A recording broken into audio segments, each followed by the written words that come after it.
Good morning बच्चों। Last आपको exercise 6 दिया था और आपसे कहा था कि इसे सॉल्व कीजिएगा और सॉल्व करके फोटो लेके भेज दीजिएगा। है अब आपको उसी एक्सरसाइज का ये सॉल्यूशन दे रहे हैं या आंसर दे रहे हैं, जिसमें हमने शॉर्ट आंसर के 7 क्वेश्चन दिए थे और लॉन्ग आंसर के आपको 2 क्वेश्चन दिए थे इसमें।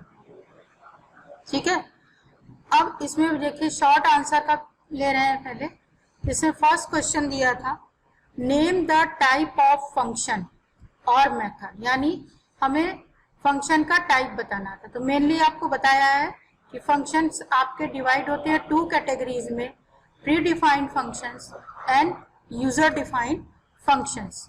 ठीक, तो यही लिखा है यहाँ पर। The functions are divided into 2 categories, first predefined function, second ये देखिए यूजर डिफाइंड फंक्शन। फिर क्वेश्चन नंबर 2 दिया था कि which keyword is used to create an instance of a class. तो जब आपको इंस्टेंस क्रिएट करना बताया था तो उसके लिए आप क्या कीवर्ड यूज करते हैं, न्यू कीवर्ड। ठीक, जो मेमोरी एलोकेशन का काम करता है। तो ये इसका आंसर हो गया न्यू कीवर्ड। थर्ड क्वेश्चन था कि व्हाट इज फंक्शन प्रोटोटाइप। तो फंक्शन प्रोटोटाइप आपका क्या होता है कि जो आप फंक्शन लिखते हैं उसकी जो फर्स्ट लाइन होती है वो आपकी होती है फंक्शन प्रोटोटाइप, जिसमें आप एक्सेस स्पेसिफायर, मॉडिफायर, फंक्शन का नेम, उसका रिटर्न टाइप, उसके आर्ग्यूमेंट सब लिखते हैं, वही होता है उसका प्रोटोटाइप।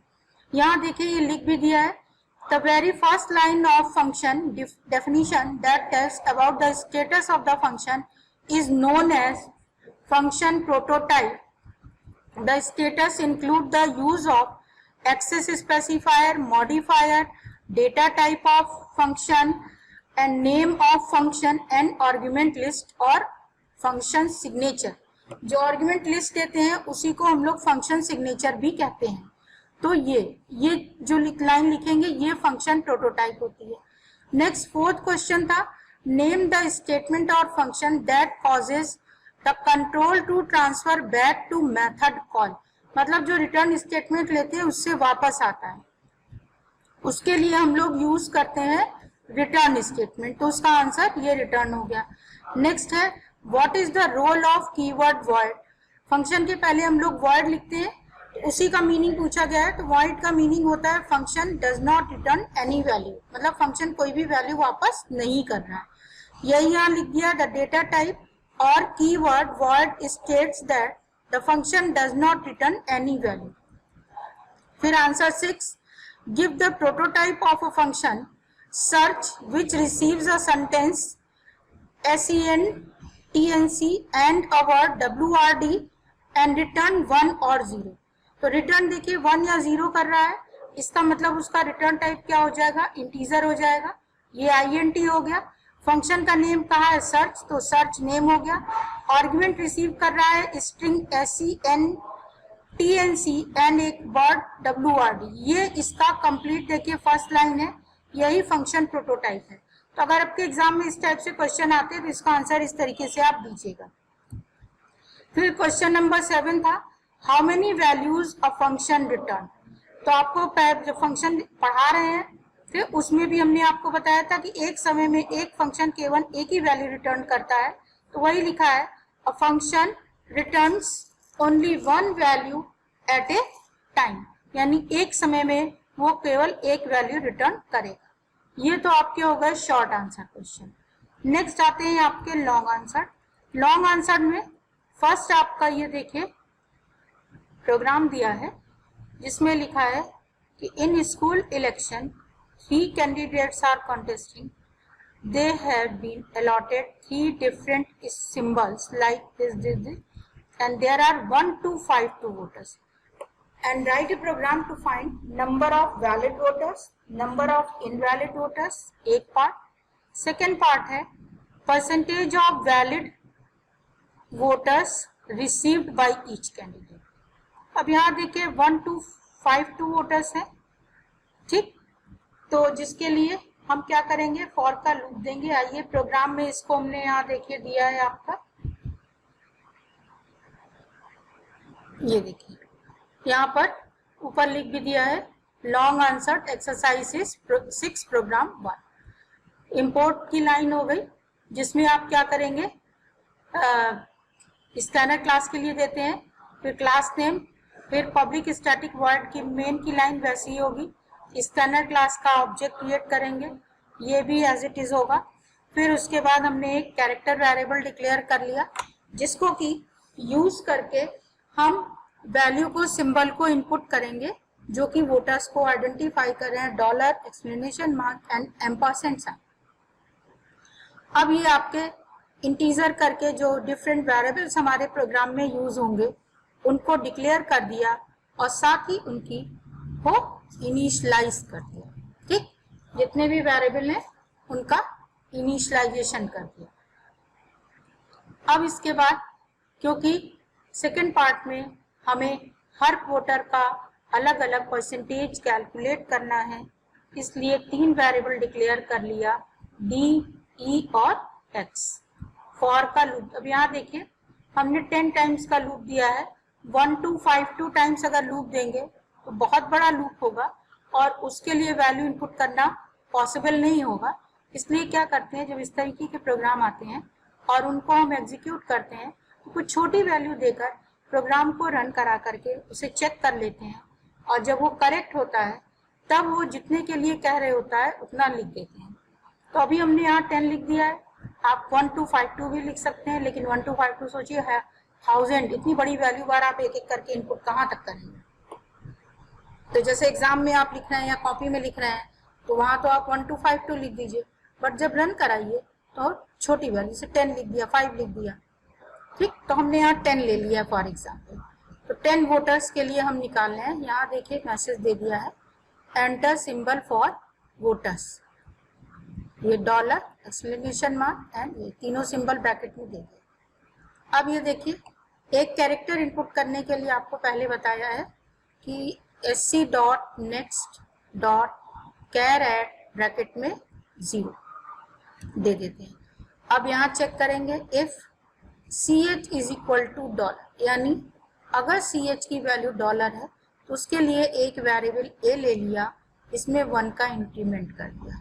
अगर ch की वैल्यू एक्सक्लेमेशन मार्क सिंबल है तो b में 1 ऐड कर दिया, एंड एम्परसेंट है देन c में।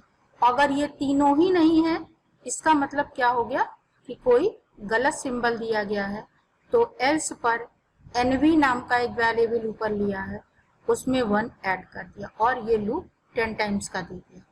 इस तरीके से हमने कितने अलग अलग पहले काउंट कर लिए कि कौन कितने कैंडिडेट अलग अलग हैं, फिर तीनों को ऐड करके ये टोटल वैलिड कैंडिडेट्स निकाल लिया, और उसके बाद फिर हमारा यहाँ पर हमने क्या किया, उनका परसेंटेज लेना है। जैसे डॉलर वोटर, वो जो वोटर है जिसका सिंबल डॉलर है वो कितना परसेंट है, तो उसके लिए ये ऊपर वेरिएबल देखिए डी, ई और एक्स डिक्लेयर किया है।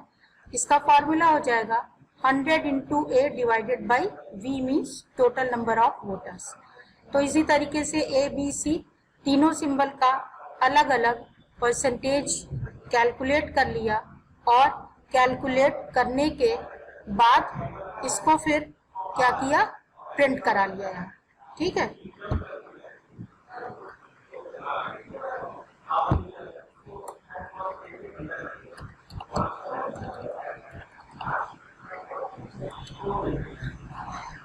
और यहाँ पर देखिए ये system.out.println total number of valid voters, total number of आपका ये देखिए इनवैलिड वोटर्स NV और तीनों का परसेंटेज। अब हम लोग इसे कंपाइल कर लेते हैं। देखिए कंपाइल किया, ये नो सिंटेक्स एरर आ गया। अब इसको हम क्या करते हैं, रन कराते हैं या एग्जीक्यूट कराते हैं।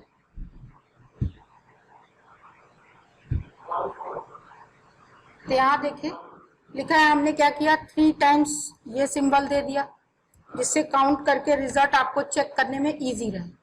ठीक है, अब हमने 3 टाइम्स मान लिया डॉलर दे दिया,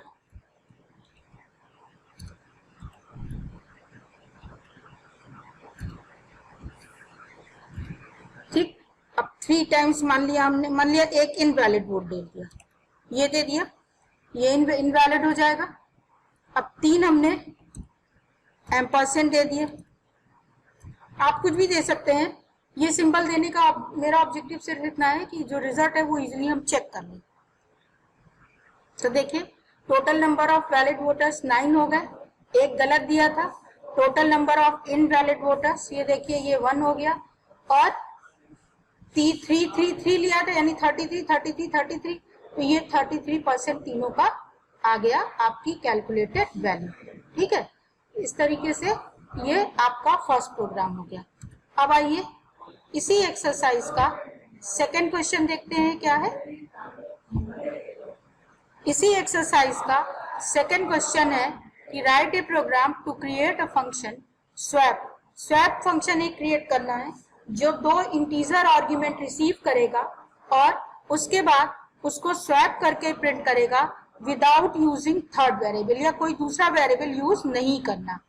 और इसके लिए आप यहाँ पर देखिए हमने ये बना रखा है, और इसमें देखिए क्या किया, यहाँ भी हमने ऊपर लिख दिया एक्सरसाइज 6 प्रोग्राम 2, और यहाँ पर ये देखिए स्वैप नाम का फंक्शन है, 2 इंटीजर आर्ग्यूमेंट ये रिसीव कर रहा है x एंड y, और फिर ये देखिए बिफोर स्वैपिंग प्रिंट करना था, इसलिए before swap x is equal to and y is equal to x और y की वैल्यू को प्रिंट करा लिया। इसके बाद देखिए यहाँ पर हमने क्या किया कि दोनों वैल्यू को x और y को ऐड कर लिया, यानी कि 5 + 6 कितना आ जाएगा आपका, यहाँ पर वैल्यू 11 आ जाएगी।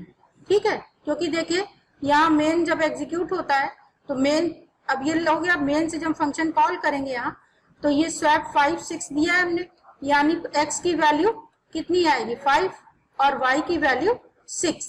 तो जब x + y करेंगे तो वैल्यू क्या आ जाएगी 11 आ जाएगी।